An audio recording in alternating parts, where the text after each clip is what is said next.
নমস্কার, কেমন আছেন বন্ধুরা? আশা করি সবাই ভালো আছেন। আজ একটু আমি টেনশনেই আছি, কারণ ছেলেকে একা একা ছাড়লাম। স্কুল থেকে নিয়ে যাচ্ছে কলকাতা মিউজিয়ামে। তো একা একা বলবো না, ম্যামেদের সাথে, ফ্রেন্ডসদের সাথে যাচ্ছে ওরা।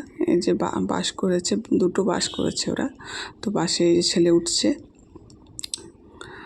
খুব খুব খুশি, মনে মনে খুব খুশি। বন্ধুদের সাথে যাচ্ছে, আমাদের একটু টেনশন হচ্ছে। তবে খাবার টাবার টিফিনে দিয়ে দিয়েছি, যাতে ব্রেকফাস্ট লাঞ্চটা ভালোভাবেই করে নিতে পারে। আর কিছু স্ন্যাক্স, কিছু চিপস, কিছু বিস্কিট, চকলেট দিয়ে দিয়েছি। গাড়ি ছেড়ে দিয়েছে, এই যে চলে যাচ্ছে। আমরাও ফিরে চলে এলাম। একটু মনটা খারাপই লাগছে, প্রথম ছেড়েছি তো, এত দূর জার্নি কোনো দিন একা একা ছাড়িনি। আর বাড়িতে ফিরে এলাম, এসে ওকেও খাবারটা দিয়ে দিলাম, ও অফিস চলে গেল। টাটা।